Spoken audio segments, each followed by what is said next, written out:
Hey everyone, welcome to the show. I'm Pete Bickford. I'm your host. We are at the ComicBase live stream. Welcome. For the next hour or so, we're going to be talking about comic-based related things, and for once, we're going to keep this one from getting deep into the weeds, which is our normal thing on this show. But from I realized that just for change of pace, it would be a really good idea if we actually focused on some basics this time. I'm not even going to say beginner tips, but just basic tips on how to do things with the program and do them fast and all the stuff that I guess a lot of us take for granted, but surprising number of people I've talked to in the last couple of weeks are like, "Oh wait, it does that?"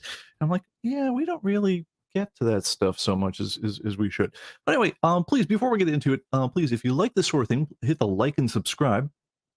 And it's my duty as a YouTube to warn you to melee that like button, and also hit the notification bell if you would, and that certainly helps us get the word around. Before we get into the whole thing, I'm going to say hi to everyone out here. Oro's first in the stream here. Cloudy and 79 in Minneapolis, and looks like well, it also looks like all around the country storms have been blowing through everywhere. But glad everyone's doing okay. At least it seems like. We have, by the way, we have our wrench mensch in the house. Greg Hecht is here. Mike Beam from out in Vancouver, Washington. Welcome. Jet City Comics in the house. Fred Slota, aloha to you as well. Ed Billiot, Rob Weinberg, and Xanadu Comics. It's yeah, we got things good. And people said, "All right, great." And we looks like we may have finally dialed in the sound. Excellent. That's so awesome. Jeff Schultz, welcome, welcome from Phoenix. And it's like, what, you escaped from Phoenix heat and you're in Minnesota for a while? Oh, sweetie. There are temperate places in the country, and you're not in any of them. Anyway, but let's go ahead and get into things. So I'm probably going to take limited questions. I'll try to come up from air on some of the stuff as I go, but I want to try to get these things. If I can do a halfway decent job at covering this ones without too much rigmarole, I can maybe even slice some of this and turn it into tutorial videos. But before I start, I just want to give a little bit of context. Is one of the things that's great about doing ComicBase, and I really loved for many years, is going to San Diego Comic-Con, where you get to meet real people and demo your program to them and show them, hey, here's, if I have 3 minutes or 5 minutes to tell you about ComicBase, here's what the thing does. And it's funny because it's been a couple of years since we've done Comic-Con as demoing software. It's a madhouse. It's very hard to demo database software in the middle of a crazy place like Comic-Con. But it was really good discipline for us because it focused, it forced us to focus on the basics of just getting the message across. Well, what does this thing even do? And a couple times during the week I was out there and then afterwards, I've been talking to customers that have been using the program for either a year or two, or in one case 7-8 years, where I'm telling them things. Well, why don't you just use the blah feature to do that? And they're like, it does that, and it's like, oh, we maybe don't do such a great job of covering some of the basic stuff in what we're doing. And so that I'm going to try to do as much to set that right today as I can. Hopefully there will be things, if you are super familiar with the programs, hopefully some will be interesting to you as well. If not, I appreciate your you're hanging with us on this whole thing as we try to go through things, because like I said, I do want to I want to keep this one for the new guys, and try to introduce things that, like I say, some of us take for granted, but maybe we shouldn't. All right, so let's get over to the demo computer and let's have a look here. So all right, so we're sitting over here. I'm just went to a random title, Teen Titans Winter Special, right? Okay, so let's talk about some basics. So you get ComicBase in and you want to enter some stuff into your collection. I want to get my stuff entered in fast. How the heck do I do it? I boot the program up and I'm looking at stuff, and what am I seeing? One thing you'll notice is that when you boot the thing up, it's got all sorts of listings in the program, which are for books you don't personally own yet. But you'll notice that all the conditions are all near mint, the quantities are all 0, and it's got the information so you can tell what everything's are worth. You can see what's interesting about all these comic books, but that comes built in. What your job is mostly when you start using ComicBase is you just want to say, hey, look, I know we have information on every darn comic book that ever was published. What stuff do I have? And the way you get there, by and large, is you're going to just start looking up the titles. So, let's say I've got, let me pull some comic books behind me here. Just going to pull Proposition Player here. Switch back my camera for a second so you can see what this horrible rattling about is. All right, so here's here's a 6-pack of Proposition Player that I just happened to carry with me on my vacation down here in Florida last week. And let's go ahead and just enter some books in. So let me see if I can put myself in the upper right-hand corner so we can, kind of keep some kind of video connection during the show. All right, so the first thing I'm going to do is if I'm looking at a particular comic book, is I'm just going to type its name. So PROP, and you'll notice as soon as I start typing, it's going to immediately start offering suggestions about what it is it thinks the titles I'm going for. So Proposition Player, and I don't even need to go all the way. As soon as I see the one I want, I just hit return, and then boom, I'm at Proposition Player. All right.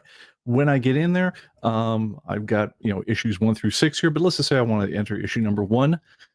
Like I say, when you start out, everything's near mint, all the quantities are 0. I've got a copy in near mint right now. I'm just going to go to the quantity column. I'm going to hit a 1, tab the next field, boom. The line changes a different color, let you know that that book is now in stock. Give me a nice, quick visual cue of that.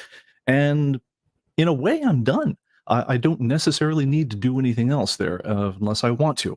But let's talk about some other things I might want to do. Let's say my thing was not in near mint condition. Let's say it was in very fine or something like that.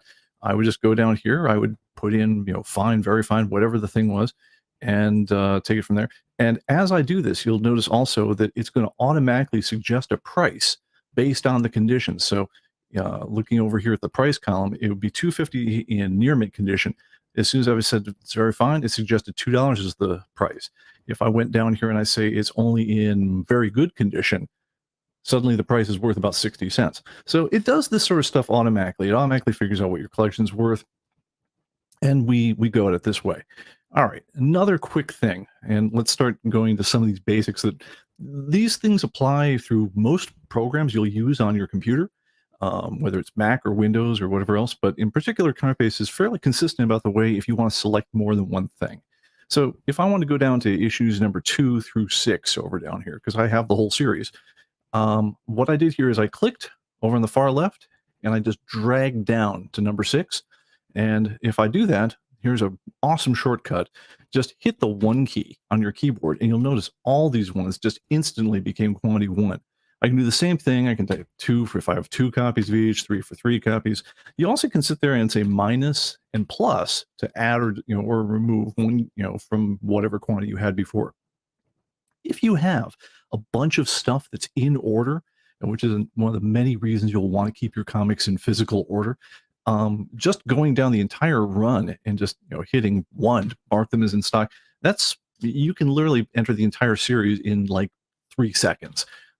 So that is the fastest way to do anything. Now, what if I didn't have them all? So I'm not going to just click and drag down all of them, but let's say I missed, I don't have issue number 4. Well, if I hold down the control key while I click on 4, it'll unselect that issue right there. And you can do the same thing. Let's say I don't have number 2. I'm going to control key and then select number 2, and it'll do that. Now you can combine holding down the control key with dragging, and it'll add, it does what's called discontiguous selection. So you can select things that aren't all in one order. Another thing you can do in terms of selecting, and this applies to any list anywhere, most lists you'll even see in Windows, but any list you'll see in ComicBase for sure, is if you click at the top and you just scroll down to the bottom and you hold down the shift key and click, it'll instantly select everything in between. So you don't need to keep on dragging down very large lists. Now, where that really pays off is, let's go to a title like Action Comics, something with just a million issues in it. So I'm going to type Action, and it turns out there's a title called Action Comic, but that's not the one we want. We want Action Comics, the one with Superman. All right, Action Comics as of this writing is, let's see. What are we down to? Issue 1057E, give or take. So yeah, we've got a lot of issues of Action Comics. That's a thing. I don't necessarily, if I'm trying to enter Action Comics number 389, I don't necessarily want to scroll all day to try to find issue 389. Well, there's a shortcut built into ComicBase, and that's F3. So if you hit F3, that's short for jump, and that will immediately, it lets you type, say, all right, I want to go to issue number 389. So it just asked me what issue you want to jump to. I typed in 389, and now when I hit return, it's immediately going to jump me to issue number 389. And so then I can very quickly bounce to exactly the issue I want in these big lists. It's funny. I was talking to someone who'd been using the program, doing very, very heavy data entry for months on end with the whole thing.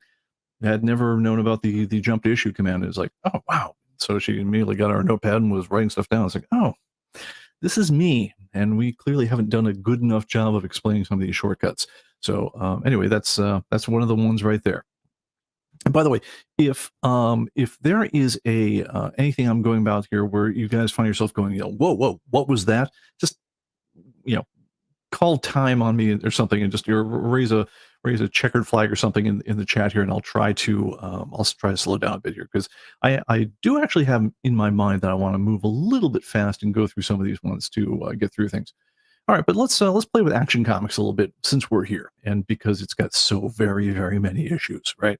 All right, so let's say I've got Action Comics, and I have issues 568, 569, 570, 572. I didn't get 572, 573, 574. All right, now we all know if I just want to mark the quantity, if I just hit the 1 key on my keyboard, that immediately marks them as all being in stock. That I have 1 copy each.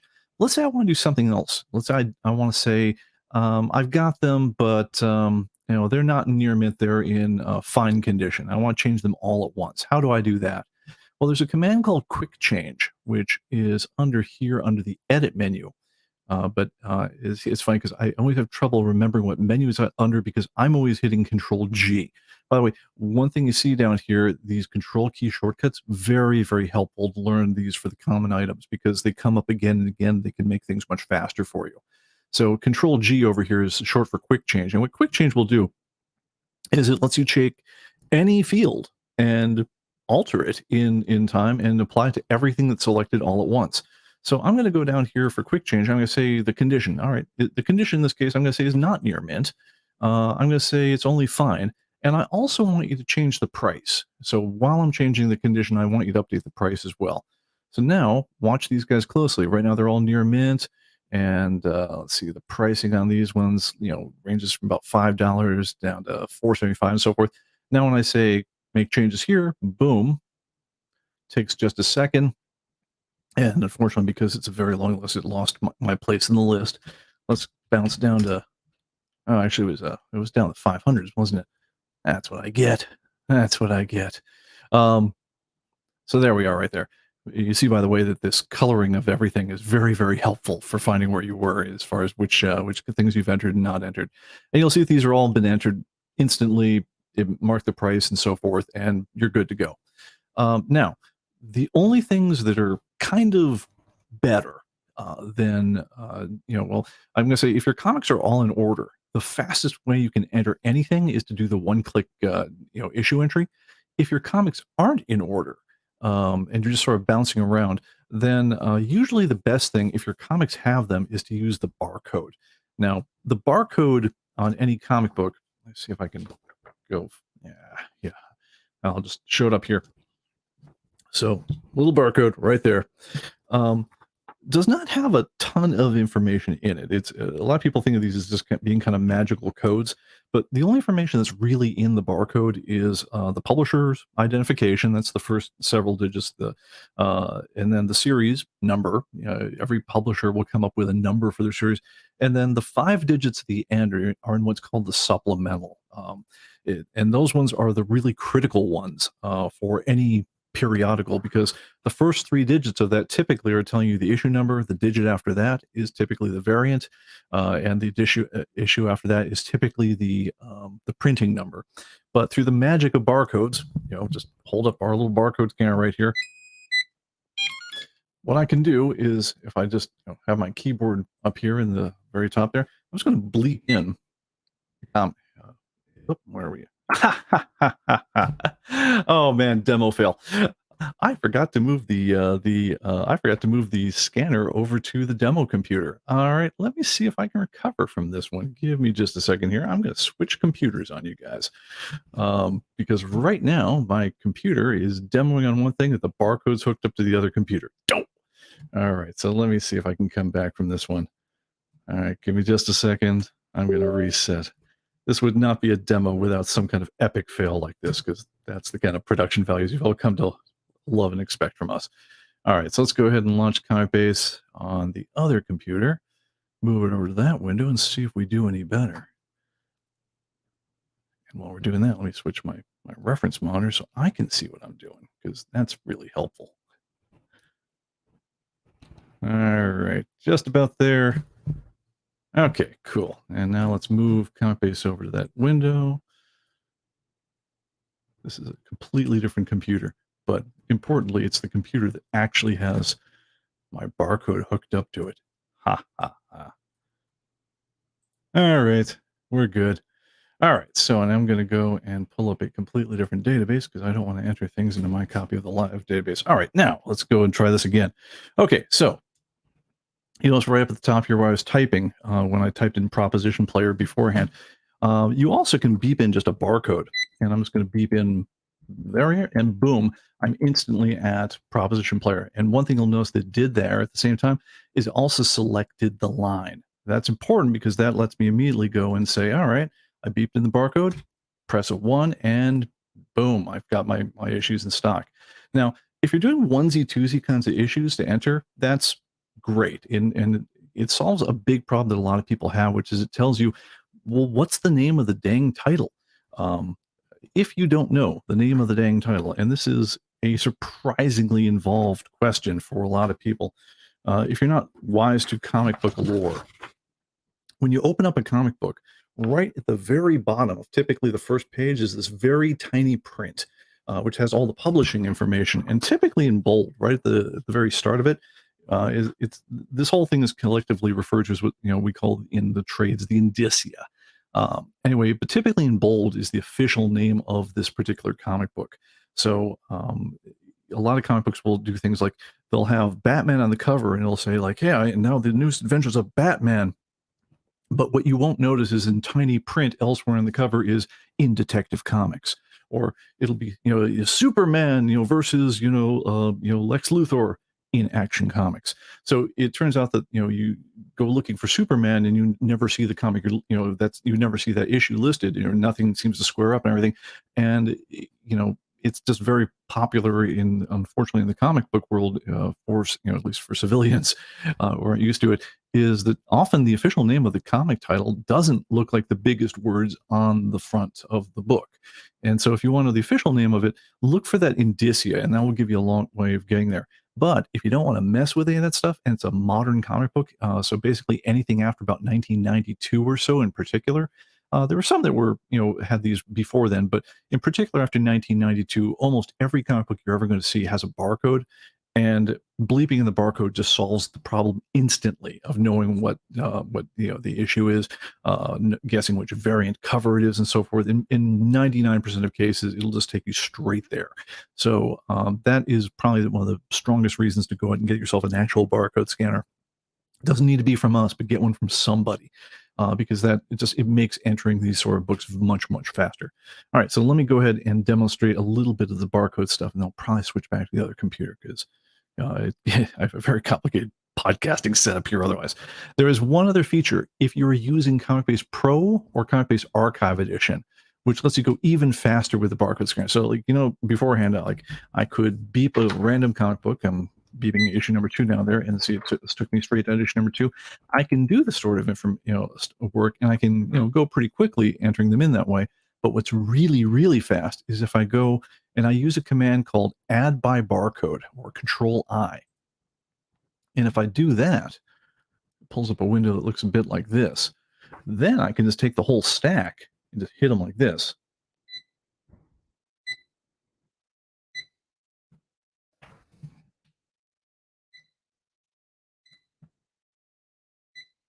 Basically, as fast as I can, jigger them on my desk and hit them with the barcode scanner, I can, here's all 6 issues of that whole thing, and it shows the selling price. It is assuming I'm going to add one copy. It's assuming I'm going to add it in near mint condition. It puts in my default cost. I can change any of that information I want right now, but if you've got these things set up right, especially if you're scanning new books, all you got to do then is hit save, and boom, they're going to get added to your collection. It can print out any new labels you want as you go. them, and so forth. Very, very convenient way to enter a lot of books at once. All right, and there's the entire series of Proposition Player added. Okay, so there's that. I think I covered that.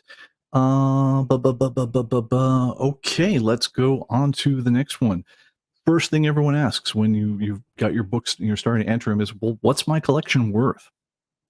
All right. So, the very best way, or the way I always go to find out what my collection's worth, a lot of people would say, well, I'm going to pull up a report or I'm going to do something like that.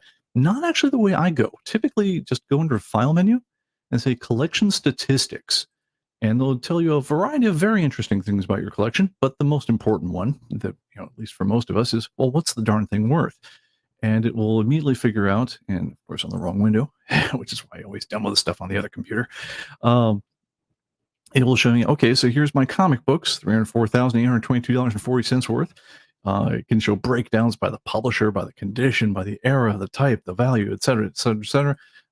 You can look in different collectibles, because ComicBase will track not just comic books, but it'll track books and magazines and even newspapers. Or you can look and say, what's the whole collection as a whole worth? And here's the breakdown of the whole collection. It'll also tell you things like, all right, so the current value is $309,000, which means my average comic book in my collection is worth $5.25. If you've been pricing it up, down, or sideways, you can see that. If you've been tracking your costs, you can see on average how much money you're making on the whole thing. And this whole report here is also printable. If I size it down, whoops, come on back here. Again, this is why I demo this on the other computer. But you also can print these reports right here. And this is a wonderful, wonderful report to give to your insurance agent when you're trying to figure out what's the value of your entire collection worth. And by the way, I just had a sad news thing come across my my desk just now. It's apparently one of our customers just had his collection stolen out of his storage unit. So, ouch. I hope you get it back, man. And if not, I hope you've got some kind of insurance record. But typically, the one that most people ask for most collections starts with this report right here, because it winds up being typically only a few pages to say what the general value of your collection is. If you want more detailed reporting, and sometimes with very high value collections, they will ask for that. That's when you want to go to the report menu. And for that, the go-to report is typically the one called collection report. And this one right here is basically going to go line by line and tell you, all right, here's what I got. And let me just, I'm just going to choose a few issues of this one, because I don't want, I don't want to give you a 60,000, issue report. So I'm just going to go and choose a couple of these here. Excuse me just a second. And okay, let's just do that. Okay, and all right, so I chose 6 different series. I'm just going to preview that, and you can see what this looks like on screen. And of course, it's the wrong screen. Okay. So, and it looks like I chose the yeah. So anyway, so here's that guy right there. So so yeah, you can do this sort of thing. One thing to keep in mind on all this stuff is it's going to print one line per issue in your collection. So if you do have a vast collection, 20, 30,000 issues or so.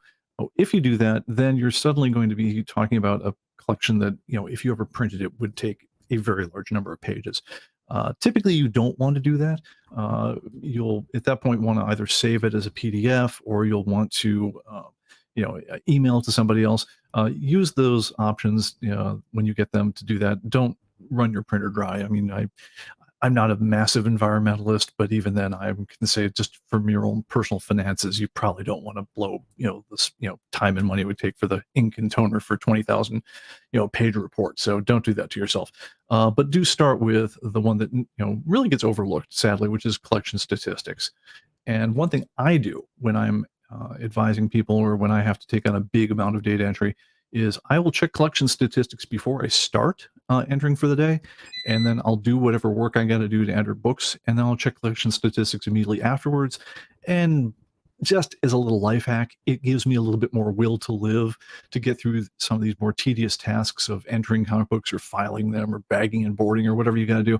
Because if I sit there and say, "Hey, I just entered, a box of 300 comic books and it took me, an hour, and that wasn't the most fun I had, but oh, hey, look, it's worth, $650 or something." Well, then I feel a lot better about, the world. So that's one way I go about it. And if you are tasked with entering a very large collection yourself, I would certainly suggest you do that as well. All right. Now let me switch over to the other computer here and switch monitors. I believe, yes, we are now on the other computer, which also has the identical purple thing here. Let me switch my reference monitor. I'm looking at the same thing. That could be really confusing otherwise. Okay. Okay, good. All right, now we're back. All right, so now we're back here in Action Comics. All right, and so now let's talk about getting updates. Now, this is actually kind of important. Is that in the program? When you bought ComicBase, it comes with the whole database. If you bought the archive edition, you have access to all the art that we've ever seen for 30 years of doing this, which at this point is well over 950,000 cover images, which is psychotic in terms of how big that is or how much art there is. But even if you use one of the lesser versions of ComicBase, like the Pro, you've got art reference for 50, 60,000 series. At least the #1 issues for all those ones, so you can see what title you're on and so forth. We're still talking about just an enormous amount of data as well as current pricing. That's what comes in the box. So as soon as you open up, you've got all that in front of you. But the real value as you're going through using the program is we don't just give you that. You also get a year's update subscription that comes with the program. Now, I'm going to let you guys in on the genius plan we have for world domination on this whole thing. Is that we're trying to get you hooked. We're trying to make you think that, okay, for that year, every week we're going to show you the current market price of all 1.1 million comic books, as well as the millions of magazines, books, and so forth. And we're going to provide you with all the new data, just thousands and thousands of new issues that come out every week. If you have the archive edition, you're going to get downloadable covers for thousands of issues typically on a given week. So just an enormous amount of stuff, and it keeps coming at you every week. Every week we actually process something like 2.1 million. I think we're pushing 2.2 million now data points of what things are listed for in the market, or they've sold at auction, or they're just sold in the market. And we're basically running a rolling average to figure out what's the market price for every one of these comic books as near as we can figure. What's that going for? And we give you all those changes week in, week out. Now, that our genius plan, such as it goes, is that if we make it really, really easy just to keep up with this fire hose worth of data, and we keep your collection up to date, that you stand a decent chance of thing that's worth $1 or $2 a week for us to do all that work for you, so that you don't have to do it yourself. And if we succeed, then we hope that you'll want to renew next year, at which point it comes out to like $1 or $2 a week, depending on which edition you've got. And we hope you come back. And but we've been at this for 30 years, and so far it seems like it's working okay. But we do our best every year to try to earn your business, and so that's our whole plan. If you decide you don't, like, no, I got my stuff entered, I'm good, I don't really know changing market prices or anything like that, I don't buy new comics, whatever the thing is, it's perfectly fine with us if you let your subscription lapse, because the data is on your machine. It's not going anywhere. It's as long as you keep track of where you kept your database file, then you will have your data forever. It's you don't need us for that. You entered it, and it's yours. This is very different than a lot of the more modern guys whose data your data is on our server, and the second you stop paying for us, it goes poof. No, your data is your data, and so you have to keep track of it and and treat it well. So with this comes a little bit of responsibility on your part, which is to say, because it's stored on your computer, typically in a file called ComicBase database, stored in your documents folder and the ComicBase databases folder. That's typically where your main file is. We go to some efforts to make sure that your data keeps backed up all the time. So first of all, is the second you type anything in the program, as soon as I change a 0 to a 1 in the quantity field, the second I type that, it's saved. You don't need to save extra copies. It's saved right off the bat. So just whenever you're done working for the day, exit out of the whole thing, and it's then going to make a backup of your working data. It'll do, by default, 5 different time-stamped backups, and after that starts recycling, and, the oldest one and so forth, just so we don't, use up all your disk space. But anyway, that's going to happen. So we're doing our best to make sure that you never get in trouble. If your hard disk starts getting weird or you get a virus or things like that, we're trying to make sure you always have a backup of your stuff. Now, there's one other thing we do, which is kind of important, is we have a little companion program that comes with ComicBase called Sidekick. Just like every superhero has to have a sidekick, we have one too. And Sidekick lives down here, down by your clock. In this, it's called the notification area down here. There's a little arrow pointing up. Look for the little superhero dude right over here, and if you open him up, you'll see his stuff. And there he is. He's managing my database. He's managing actually 2 different databases on this computer, the ComicBase database and the ComicBase Livestream database. And one thing we've got going on here is Sidekick is there to do all the boring stuff. He's there to help you keep your database updated. And very importantly, also, he's there to help you keep your database backed up to the cloud. Now, when you bought when you bought your copy of ComicBase, it came with, again, all the data we had, for 30 years that we've been gathering in every feature in the program, as well as a year worth of content, title, and program updates. But we also give you 2 gigabytes of space on your cloud account with our servers. That, as long as your subscription is current, and this is one thing that is tied to your subscription, that we will also host your data for you. So if you do that and you hit save now in Sidekick over here, it will then save a copy of your database up to our servers. And at that point, and that's the only time we actually know what data you've got. So if you do that, then you can always go back to backups.comicbase.com, download that whole thing. And this is very useful in case your computer gets stolen, you get flooded, firestorms in your area. I mean, we've heard them all. So we really want to keep your data safe no matter what. But it also does one other very handy thing. If you are a Pro or an Archive Edition user, is remember, until you share your data with us, we don't know what you've got because it's your data. But this is, if you do share your data with us up on the whole thing, we'll make a copy of your data in your own personal account area, which you then can access via the mobile app as well. So if you then get out the ComicBase mobile app that is free on both the Android and the Apple store, if you've backed up your data with Sidekick, you'll then be able to say, oh, okay, I'm now at the con, and and I want to say, hey, have I got Tomb of Dracula number 57, or was it 56 I was looking for? Just pull up Tomb of Dracula on the app at the show. It'll show you which issues you got or not got, and matter of fact, you can even add ones on the road when you're there and sync them when you get back home. But all that magic happens by virtue of using Sidekick to back up your database, because that's the whole thing that keeps everything in sync. So when you first launch ComicBase, it's going to try to set up Sidekick using all the defaults to keep this running. By default, Sidekick wants to run in the middle of the night when you're not using ComicBase, and do its stuff just so you're always ready to work, when you get going. If for some reason you're using a laptop and you like shutting it down at night or whatever else, if you're ever in that kind of position, go ahead and turn off the schedule in Sidekick. You would do that just in Sidekick. You'd go under the little gear menu over here, go to the schedule over here. And if you're the kind of person who turns your stuff off at night, then just go ahead and say that, yeah, don't run any of the stuff on schedules. Set these when to check for updates, when to check and post sales, when to save to cloud. Set those to never, and then it will go ahead and not try to connect in the middle of the night when it's obviously, if you turn your computer off at night, it will never be able to do. But if you do leave, are in the habit of keeping your computer on at night, that lets Sidekick do its thing when it's not bothersome to you. And the things that we'll typically do by default is it will want to download your latest content update, which we put out every week.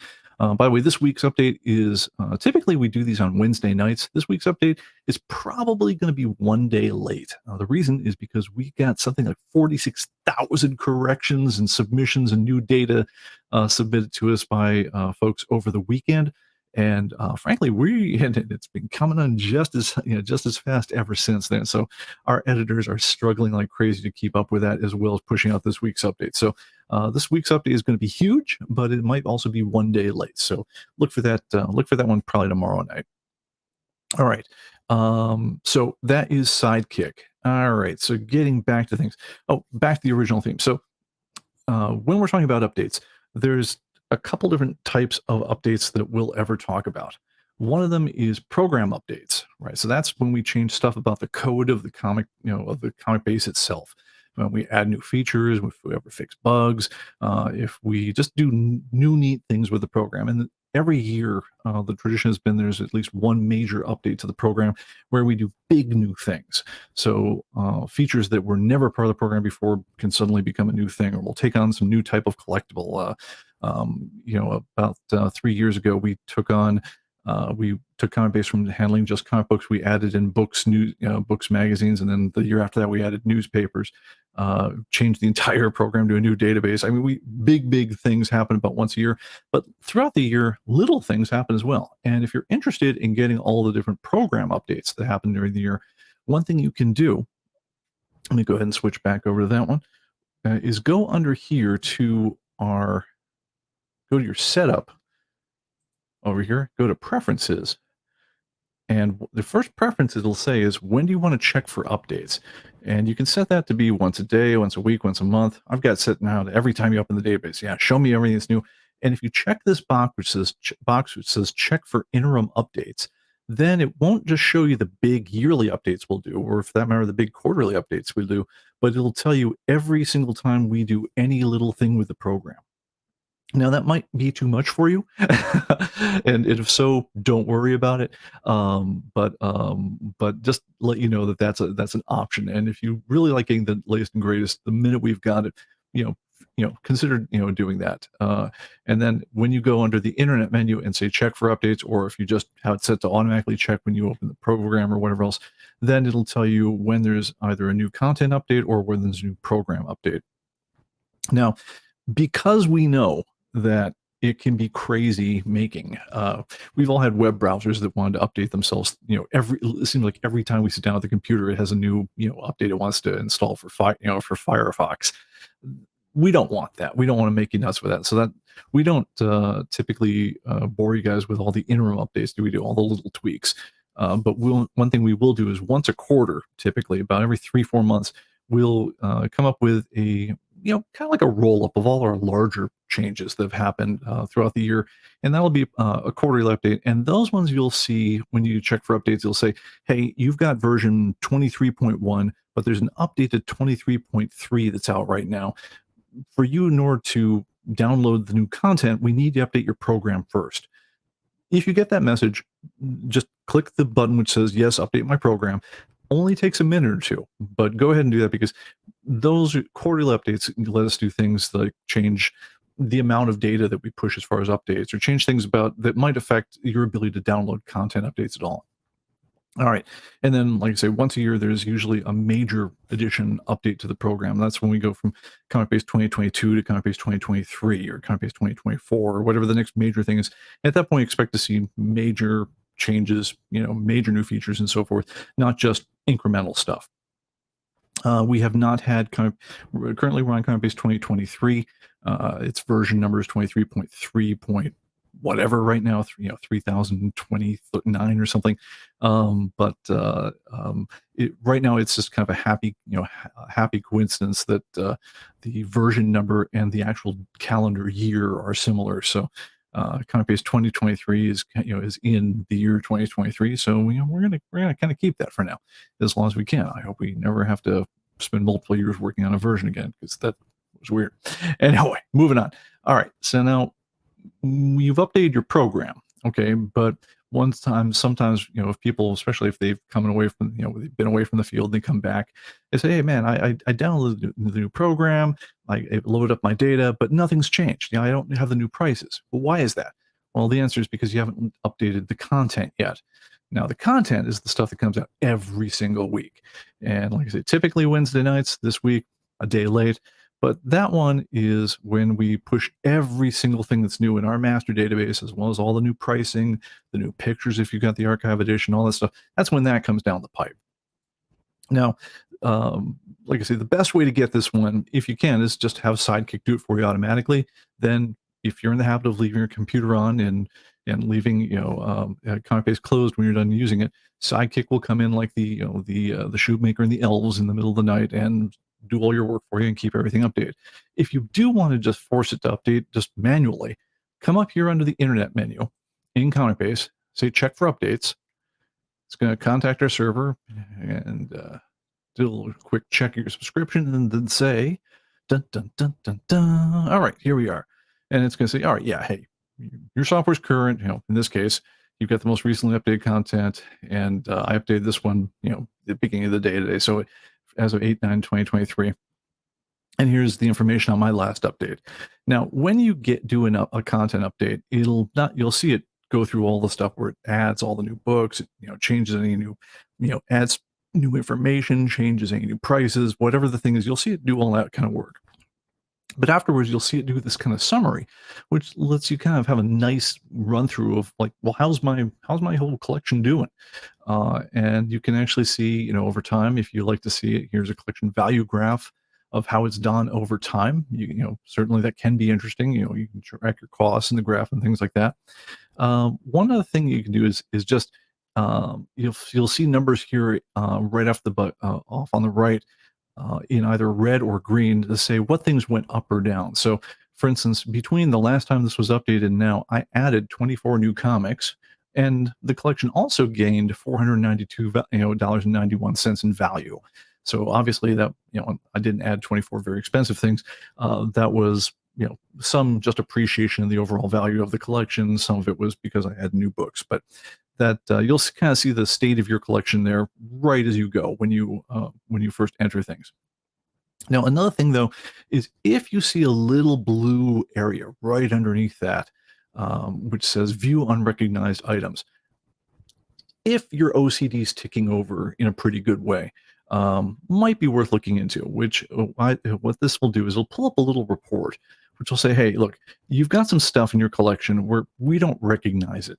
It looks different than we had." And I'll even tell you some of these ones. And it'll say at the top here everything I'm about to say here. Say, well, maybe these are under a different name. Maybe they're in a wrong type. Right now, so in other words, especially if you had versions of ComicBase, and this database dates back to before we had books and magazines as separate categories. Some of these things were listed as comic titles, and these are like art portfolio books and so forth. And what they really are is either books or magazines. They don't contain comic stories. These are really like Aliens Tribes is actually a graphic is just a novel. It's it's a very nice cover on it, but it's just a novel, as in words on page, no pictures. So if you see things like this and you're feeling reasonably OCD-ish, which we encourage around here, not a bad idea to go through the list as you go and kind of tidy up a little bit. So, for instance, if I see Aliens Tribes, and if I look at it, it'll actually, tell you, so here's the thing, Dave Dorman cover on the whole thing, written by Steve Bissett, but not actually a comic book. And if you were to look at it, you would also see Aliens Tribes, that it exists more than once in the list. So here it is in my database, because I have an old database that predates, the current era, when we knew about books as being a separate thing. But we also have the entry from the modern era, from when we knew it was a book, and it exists over there. And if you look at it, you can see it's quite clearly the same thing. So in this case, what I'm going to want to do is just a matter of cleanup. Is I'm going to want to come in there and say, for Aliens Tribes, the comic book, I'm going to want to, go to it. Let's go to it in comic books. And I'm going to want to change its media type. So to do that, I would go under Edit menu. And I'm going to say Change Series Media Type, and I'm going to move it into Books. At which point it's going to say, hey, man, do you want to change, from a comic book to a book? And it's going to transfer your information into that whole thing. And when I do that, it'll say, hey, it's already a book. It was already a book. Do you want to transfer your data, your inventory data in? And you say yes. And at that point, it gets rid of the old bogus comic book version of this one, puts it into the comic book thing, and you're good and done. All right, now, this is admittedly a little esoteric, But I'm going to say, if you are just getting started, particularly if you're coming from an older version of ComicBase where we didn't have these things in their separate categories, worth doing a little bit of cleanup as you go, because it's really nice when you download that update report and it just says everything's good, nothing, everything is exactly where it ought to be, which means it's getting priced the way it ought to be. If you ever want to go buy and sell it, you'll be listed in the right categories and so forth. I don't know about you guys, but OCD-ness, I always feel good when, everything is all sorted out nicely and put in its right place. So do a little bit of that one. It's almost like having a well-maintained garden. Throw in a metaphor that it's like doing the weeding. But if that ever happens to you, worth doing. All right, enough of that. All right. So that is getting updates. So like I say, if you update your program, but you don't see that the price have changed or anything like that, make sure you update the content as well. So internet check for updates, let it run. You typically only takes 5-10 minutes and you're good to go. All right. And a couple people pointed out when changing from comic books to books, an issue like number 1 needs to have a binding added to the book title issue.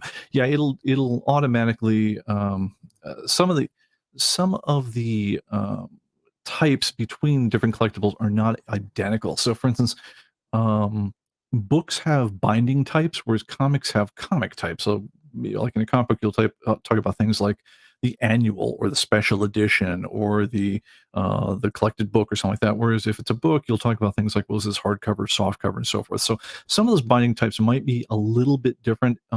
We'll map a lot of these automatically for you, but if you're changing between types that are particular ones going from things like magazines to books, have a look at your data over afterwards and make sure that they're mapped into exactly the right kind of thing. Because otherwise, we'll tell you again, it's like, well, yeah, we still see the title. It's the right title. We just don't know what 1/HC is.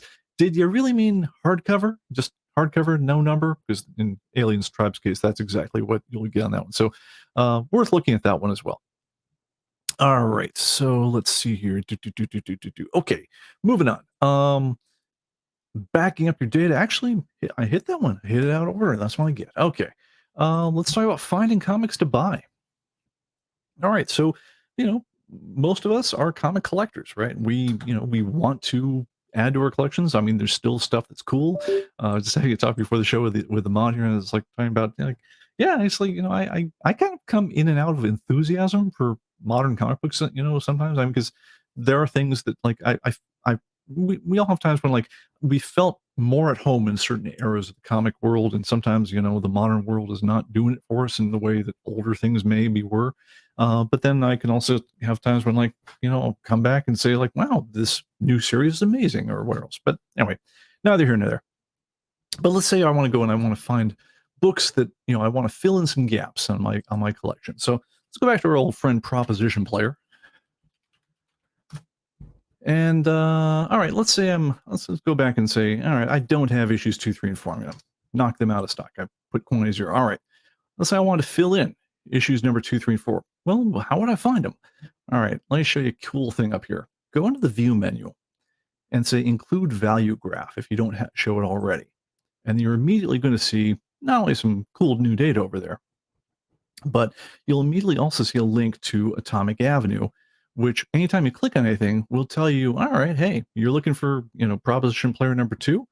Well, it turns out there's 8 copies for sale right at this moment between $1.99 and $4, and you can just click and see, well, who's got them for sale. If you click on it, all right, here we are. You've got, choosing from verified near mint. We have anyone from Cyberspace Comics to Xanadu Comics. Did I see he was in the house today? I can tell, but so forth. But just all you gotta do is pick the one you want, say add to cart, and then it's like checking out on Amazon. Just assemble a cart's worth. A lot of people, if you look at the icons over here, people who have free shipping next to them. If you look for a little bit more details, this guy will give you free shipping if you have orders over $100. This guy will give you free this guy will give you free shipping over $149 domestic, $369 international. This guy will give you free shipping on anything over $36. And by the way, you'll notice, everyone's free to set their own prices, but free shipping is obviously reflected in the prices people charge. So, keep that in mind. It's almost like it's a marketplace, guys. So anyway, But yeah, if you just find one you want and say, I want to go start putting together a big order from Cyberspace Comics, I would add it to my cart. I might go and find the other copies. I want to click on his name to browse Cyberspace Comics.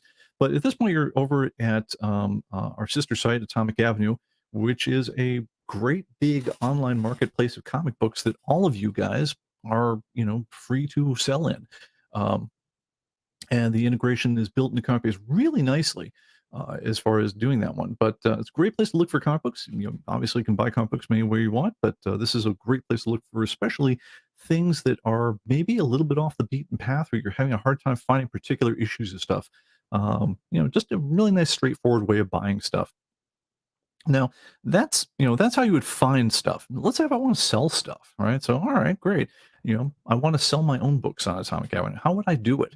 Well, like I say, it's pretty straightforward. All you got to do if I want to sell my collection on Atomic Avenue, anything I sell, I just have to mark it as being for sale.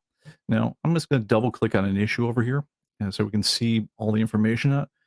And you'll see down at the bottom here, we've got a column marked as for sale down here. So if I check that, what that says is, all right, I've got one copy. It is listed currently at a selling price of 60 cents. I have it in very good.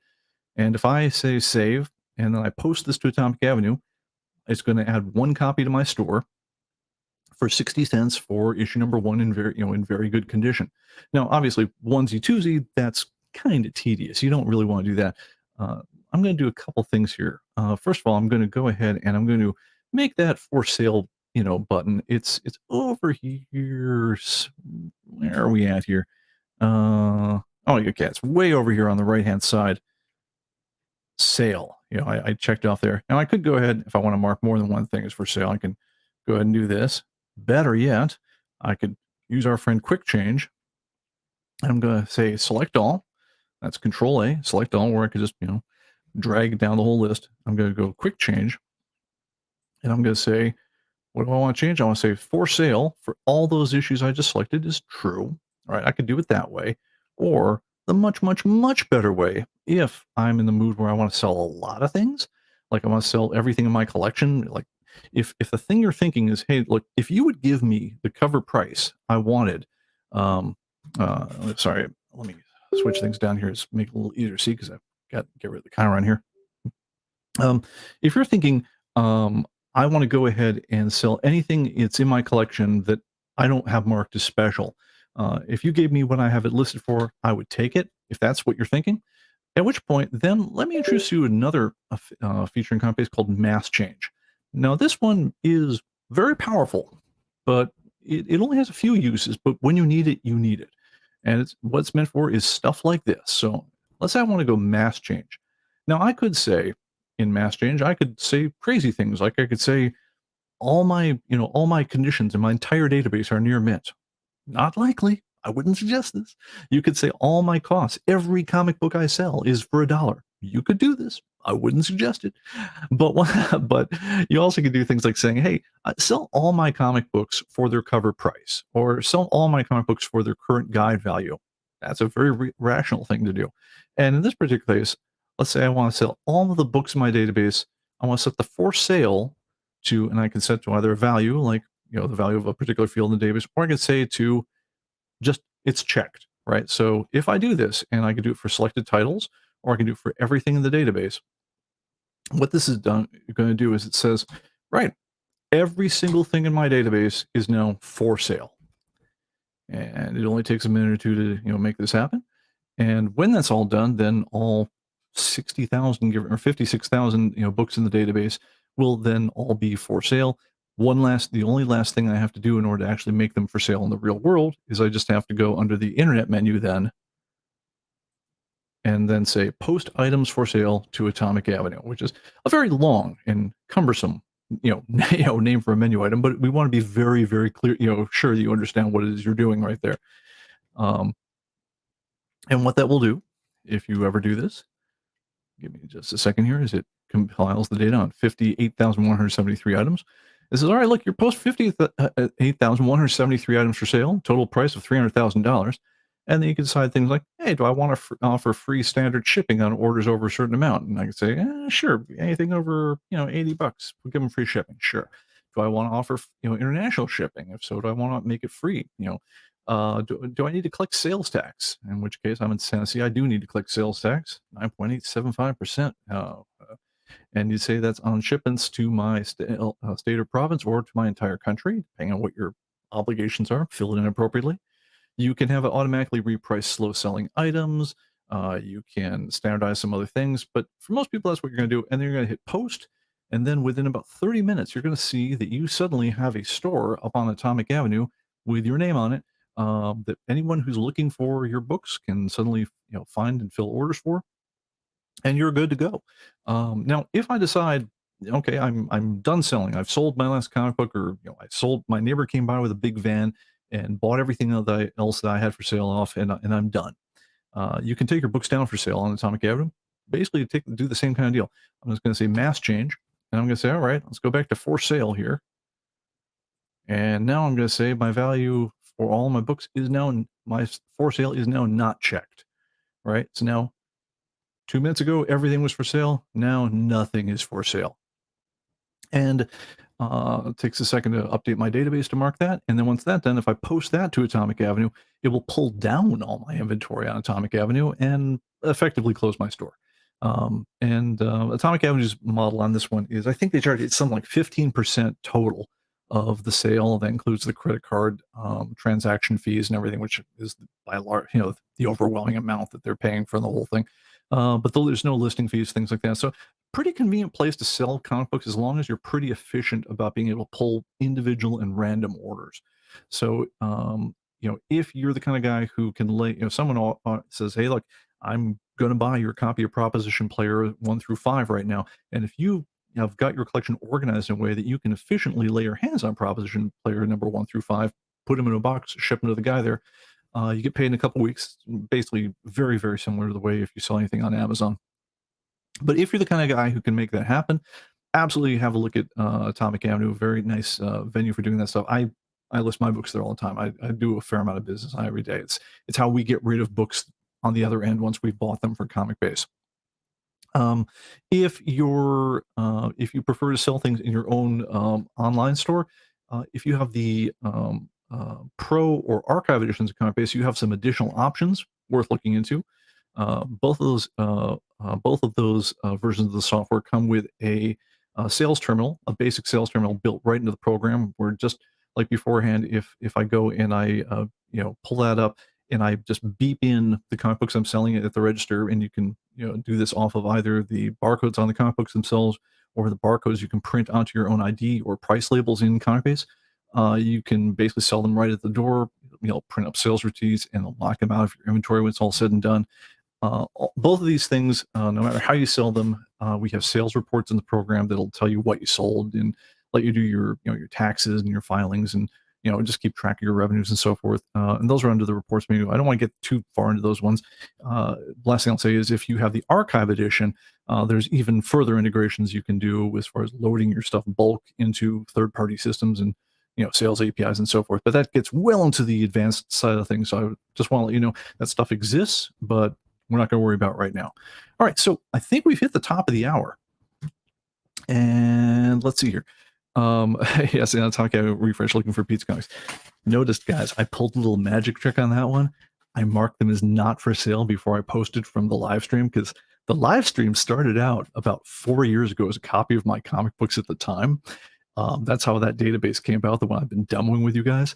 I don't sell out of that one for a reason, because half those comic books have been sold already. But I think I probably do need to refresh the live stream database that I've used as a demo here, because about 4 years ago, I also resolved all things being in the wrong category. So even though that was a decent demo for today, I don't want to have it happen all the time. So yeah, I think we'll be refreshing the purple database here as we go. All right. By the way, our mod wants to remind us as we get close to the top of the hour, we have a dedicated thread on the ComicBase message boards where you can request topics and demos for the live stream. And yeah, please go ahead and visit that, and we'll try to do that.